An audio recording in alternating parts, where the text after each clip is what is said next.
Mister प्रियो, journey episode 2 में आपका स्वागत है। और आइए हम जर्नी एपिसोड 2 को शुरू करते हैं। और जर्नी एपिसोड 1 में जिस तरह मैंने आपको बताया कि किस तरह मैंने मसीह को जाना और मेरे जीवन में किस तरह से मसीह के प्रति जो मेरी सोच, मेरा बोलने का तरीका और मेरा उनके प्रति जो स्वभाव था वो किस तरह से बदली होना शुरू हुआ। मैंने जर्नी एपिसोड 1 में आपको उसके बारे में बताया। तो आज जर्नी एपिसोड 2 में जो मैं आपको बताने जा रहा हूँ वो 2004 से पहले, जब मैंने मसीह को अपने जीवन में नहीं जाना था, जब तक कि हम मसीह को मैंने नहीं स्वीकारा था, और जब तक कि मैं मसीह का विरोध कर रहा था, उससे पहले के दिनों में जो मेरे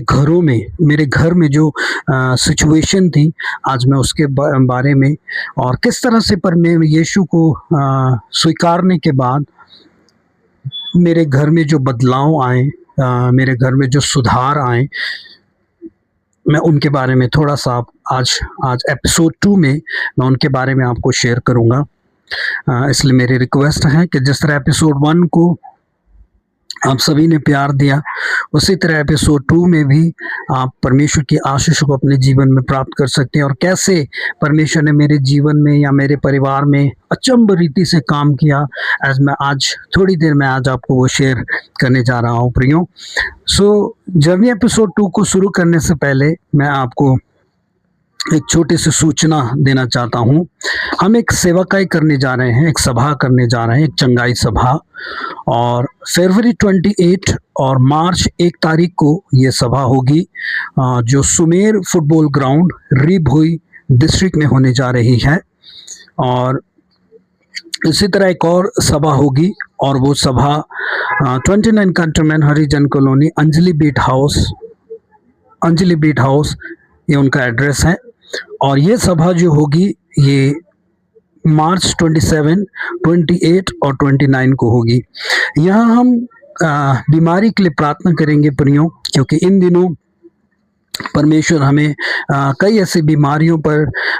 परमेश्वर हमें सामर्थ्य दे रहे हैं, और कई ऐसी बीमारियों को परमेश्वर अद्भुत रीति से चंगा कर रहे हैं, जैसे एपिलेप्सी की बीमारी हो, मिर्गी की बीमारी हो, या फिर किडनी फेलियर हो। परमेश्वर ने कई जगह हमें उत्तर दिया, और इसलिए हम एक चंगाई सभा करने जा रहे हैं। आप में से जितने भी लोग बीमारी अवस्था में हो, आपके आस पड़ोस में हो या आपके घर में हो, जितने भी लोग ये वीडियो देख रहे हैं, आप इस सभा में शामिल हो सकते हैं। अगर आप विश्वास के साथ इस सभा में शामिल होते हैं, इस सभा में आते हैं विश्वास के साथ, तो परमेश्वर आपको एक अचंभ के परमेश्वर की सामर्थ्य को आप अपने जीवन में प्राप्त कर सकोगे। और इस सभा के लिए अगर कोई हमें सहायता करना चाहता है इस सभा के लिए, तो भी आप हमें सहायता कर सकते हैं। तो एपिसोड 2 में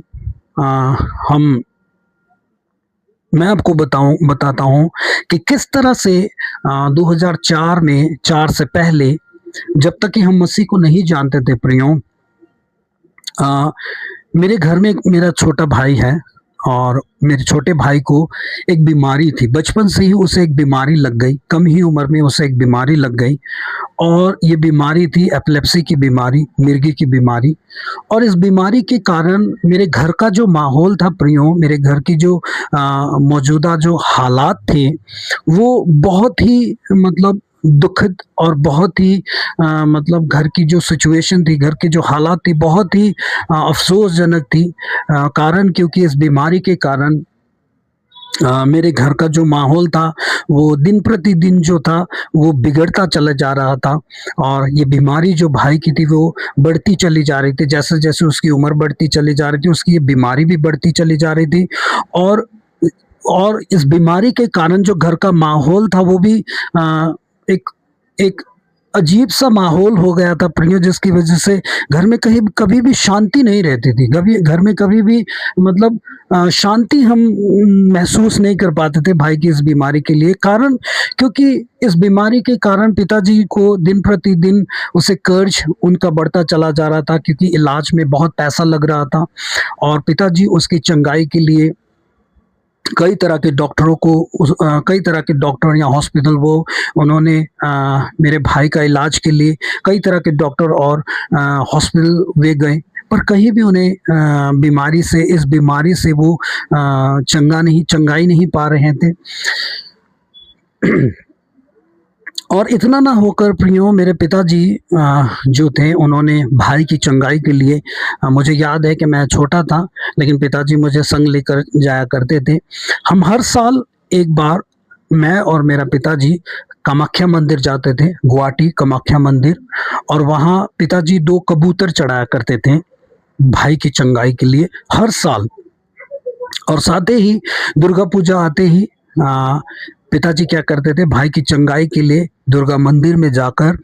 वे हंस बलि किया करते थे ताकि मेरा भाई चंगा हो जाए। हम हर हफ्ते, हर सप्ताह एक बार हम दरगाह भी जाया करते थे, और साल में एक बार पिताजी चादर चढ़ाया करते थे। यहाँ तक कि झाड़ फूक करना, जादू टोना करना, हर तरह के कामों को मेरे पिताजी ने भाई की चंगाई के लिए उसने इन सारी चीज़ों को पिताजी ने कोशिश की ताकि इस बीमारी से मेरे भाई को चंगाई मिल सके। पर कहीं से भी कोई उत्तर नहीं आ रहा था प्रियो कि इस बीमारी से मेरा भाई ठीक हो सके। मेरे भाई के हाथ में इतने तावीज, उनके हाथ में, उनके गले में, उनकी कमर में पूरी तरह से वो तावीज ही तावीज से भर गया, पर कहीं भी उसे हम उसकी चंगाई को देख नहीं पा रहे थे, कहीं भी वो चंगा नहीं हो रहा था। और मेरे पिताजी का दिन प्रतिदिन वे कर्ज में डूबते चले जा रहे थे और वो निराश रहने लगे, और दिन प्रतिदिन वे और ज़्यादा शराब के आदी होने लगे। वो दिन प्रतिदिन शराब के आदी होने लगे, निराश रहने लगे, घर में अशांति होने लगी, कहीं भी शांति नहीं। कारण क्योंकि वो बीमारी जो थी प्रियो, वो दिन प्रतिदिन बढ़ती चली जा रही थी, और इस बीमारी के कारण घर का जो माहौल था वो इतना दुखद हो गया कि इस हालात पहुंच गए प्रियो कि घर के कांच के बर्तन तक को बिक्री करना पड़ा। इस हालात तक हमारी सिचुएशन पहुंच गई कि घर में खाने तक की भी हमारे घर में समस्या होने लगी प्रियो। और मुझे याद है कि 2004 के बाद जब हमने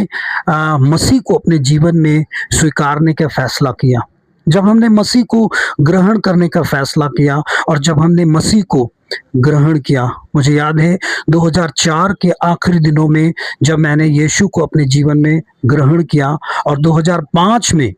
मैंने पूरी तरह से अपना जीवन उनको दिया, और 2005 के मार्च महीने में मैंने बपतिस्मा लिया और पूरी तरह से अपना जीवन मसीह को दे दिया प्रियो।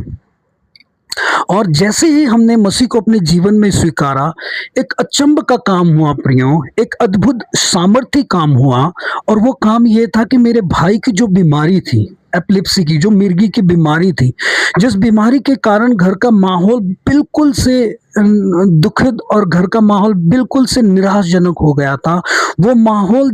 धीरे धीरे क्या होने लगा, बदलने लगा। और मेरा भाई जो जिस बीमारी के लिए हम दर दर घूमते रहें और तरह तरह के इलाज करते रहें, दवा, डॉक्टर, हर तरह का प्रयास, कहीं भी उसे चंगाई नहीं मिली। लेकिन जिस दिन हमने मसीह को स्वीकारा, उसके बाद से मेरा भाई बिल्कुल से चंगा हो गया प्रियो। आप विश्वास करें कि आज करीब 20 साल हो गए हैं मेरे भाई को, ये बीमारी दोबारा कभी लौट कर वापस नहीं आई। आमीन प्रियो। एक अचंभ और सामर्थ्य काम परमेश्वर का हमारे जीवन में, हमारे घर में, हमारे परिवार में हुआ, और वो ये कि वो उस बीमारी जिसकी वजह से घर पूरी तरह से निराशा में, अशांति में डूब गया था, और घर के हालात और घर के माहौल जो बिल्कुल से निराशजनक हो गया था, वो धीरे धीरे बिल्कुल से बदल गया। और मेरे घर में अचानक सुधार आने लगे और सब कुछ धीरे धीरे बदल गया। अब सोचने और विचार करने वाली बात यह है प्रियो कि जिस यीशु को हम औरों का कहकर ठुकरा रहे थे, जिस यीशु को हम औरों का कहकर अपमानित करते थे, इंसल्ट करते थे उनके लोगों की, उसी यीशु को जब हमने पुकारा, उसने एक ही बार में हमें उत्तर दे दिया। और मेरा भाई बिल्कुल से चंगा हो गया और धीरे-धीरे घर के हालात भी सुधर गए। मेरे माता-पिताजी आज इस संसार में नहीं हैं, पर कोई भी उँगली उठाकर ये नहीं कह सकता कि मेरे पिताजी ने या मेरी माँ ने किसी का 1 रुपया भी बेईमानी किया हो या खाया हो प्रियो। परमेश्वर ने सिर्फ़ मेरे भाई को चंगाई नहीं दी,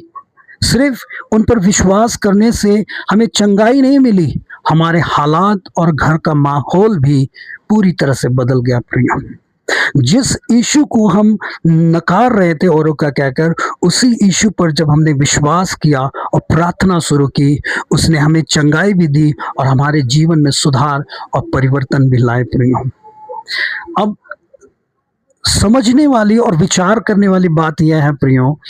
कि जिस देवी-देवताओं को हम दिन-रात जिनकी उपासना कर रहे थे, नंगे पैर जिनके लिए हम यात्रा कर रहे थे और चढ़ावे चढ़ा रहे थे, कई तरह के परिश्रम कर रहे थे, पर कहीं से भी कोई उत्तर नहीं आया, कहीं से कोई जवाब नहीं आया और दिन-रात परिश्रम करने के बाद भी, इतनी तकलीफ़ें करने के बाद भी उनको हमारी तकलीफ़ किसी को दिखाई नहीं दी प्रियो। रिश्तेदारों ने भी साथ देना छोड़ दिया और कई तरह की चीज़ें होने लगी और घर की जो अशांति थी इसकी वजह से, माहौल की वजह से सबने हमसे दूरी बना ली थी। पर जिस परमेश्वर को हमने कभी जाना नहीं, जिस परमेश्वर को हमने कभी सम्मान नहीं दिया, जिस परमेश्वर को हम हमेशा बुरा बोलते रहे, उसी परमेश्वर ने, उसी यीशु ने जब हमने उस पर विश्वास किया, उसने हमारे हालात को बिल्कुल से बदल दिया प्रियो। अब सबसे सुंदर और सबसे खूबसूरत बात यह हुई कि उसने मेरे जीवन में परिवर्तन किया, मेरे परिवार के जीवन में परिवर्तन किया, सिर्फ़ उन पर विश्वास करने से प्रियो। ना हमने कुछ चढ़ाया, ना उनके लिए हमने कुछ अर्पण किया, ना हमने नंगे पैर यात्रा करनी पड़ी, ऐसा कुछ भी नहीं। बिल्कुल मुफ़्त में उसने हमारे दुखों को अपनी महिमा के द्वारा, अपनी सामर्थ के द्वारा बदल दिया और आज हमारे जीवन में सब कुछ बदल गया और आज मेरे भाई को 20 साल हो गए प्रियो इस बीमारी को उनसे दूर हुए और वो ये बीमारी कभी उनके पास लौट कर नहीं आई। अब मैं आपसे कहना ये चाहता हूँ प्रियो, इस एपिसोड में मैं आपसे ये कहना चाहता हूँ प्रियो कि परमेश्वर का वचन एक जगह ये लिखता है, 2 तीमुथियुस चैप्टर 2 वर्स 13 में, चैप्टर 2 वर्स 13 में, कि अगर हम अविश्वासी भी हों तो भी हमारा परमेश्वर जो है वो विश्वास योग्य बना रहता है। क्यों? क्योंकि वो अपना इनकार कभी नहीं कर सकता, कहता है। आमीन प्रियो, कि परमेश्वर हम अविश्वासी भी बने रहें, भले हम उन पर विश्वास न करें, भले हम उनका इनकार करें, भले हम विश्वासी हो, गैर विश्वासी हो, लेकिन अक्सर हम उनका इनकार करें, अपने कामों के द्वारा हम उसे ठुकराए, उसे नकारे, पर हमारा परमेश्वर हमारा इनकार कभी नहीं करता, क्योंकि वचन कहता है 2 तीमुथियुस 2:13 में कि वो अपना इनकार कभी नहीं कर सकता प्रियो। सचमुच प्रियो, परमेश्वर ने, जिसने, जब आप उत्पत्ति की किताब में हम पढ़ते हैं चैप्टर 1 वर्स 26 में, परमेश्वर का वचन कहता है कि परमेश्वर ने मनुष्य को अपनी ही समानता में बनाया, उसने मनुष्य को अपनी ही समानता में बनाया और इसीलिए वो हमें कभी भूला ही नहीं, वो हमें कभी भूलता ही नहीं। सो मैं इस वचन के द्वारा मैं ये सीख पाता हूँ कि हम भले पाप करते हुए, हम गुनाह करते हुए, हम अधर्म करते हुए, हम भले परमेश्वर का इनकार करते हुए, भले हम जितने भी दूर निकल जाएं, हम जितने भी दूर निकल जाएं, लेकिन पलट कर जब भी हम वापस मुड़ने की सोचें और जब भी हम पलट कर मुड़े, हमें हमारा वो परमेश्वर जिसने हमें बनाया है, जिसने हमें रचा है, जिसने हमें अपने स्वरूप में बनाया है, वो हमें वही खड़ा मिलेगा प्रिय। आमीन। मुझे बड़ा आश्चर्य होता है कि हमने उसे इतना दुख दिया, इतना बुरा भला कहा, लेकिन जब पलट कर हमने फिरने का फैसला किया, हमें परमेश्वर वहीं खड़ा मिला।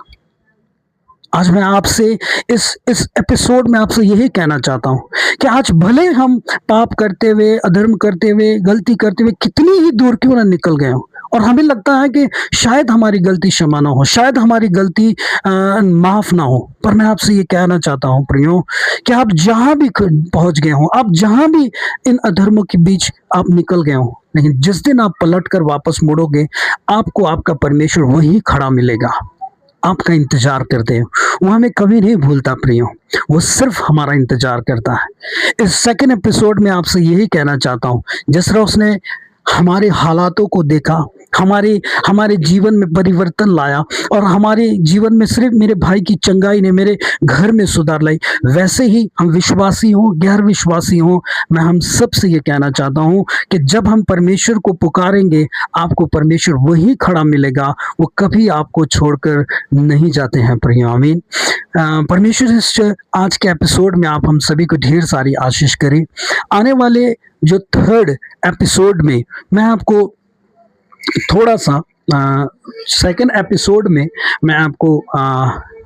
जो सेकंड एपिसोड जो हमारा होगा, मैं एक मुस्लिम स्कूल में पढ़ा हूँ और मेरा जो सेकंड एपिसोड होगा मैं थोड़ा-सा कुरान से, क्योंकि मैंने मुस्लिम स्कूल में पढ़ाई की और मैं बचपन से ही कुरान के बारे में सुनता आया और इनके बारे में मैंने बहुत कुछ सुना और मैं किस तरह से मेरी जो नेक्स्ट जर्नी है, जो 3rd जर्नी होगी, किस तरह से कुरान के साथ हुई, मैं आपको छुटकरी में इसके बारे में बताऊँगा। और आज के सेकंड एपिसोड में परमेश्वर आप सभी को ढेर सारी आशीष करे। आइए हम छोटी-सी प्रार्थना करें। स्वर्गीय महिमित परमेश्वर, तेरा शुक्रिया, धन्यवाद कि तेरी उपस्थिति में आज सेकंड एपिसोड हम कर पाएँ। इस सेकंड एपिसोड के लिए मैं ये प्रार्थना करता हूँ कि जितने भी लोग इस सेकंड एपिसोड में जुड़ेंगे, उनके घरों में, उनके परिवार में, उनके व्यक्तिगत जीवन में तूने ढेर सारी आशीष करना। और अगर कोई बीमार है, कोई समस्या में है, कोई डिप्रेशन में है, परिवार में किसी भी प्रकार की समस्याएं चल रही हो, मैं आज यीशु तेरे सामर्थी नाम से इनको शांति देता हूँ और मैं ये प्रार्थना करता हूँ कि तेरी कृपा दया दृष्टि इनके जीवन में हमेशा बनाए रखे और तेरे अनुग्रह में ये फले फूले और आशीषित हो, यीशु मसीह के सामर्थी नाम से। हालेलुया पिता, आमीन प्रभु।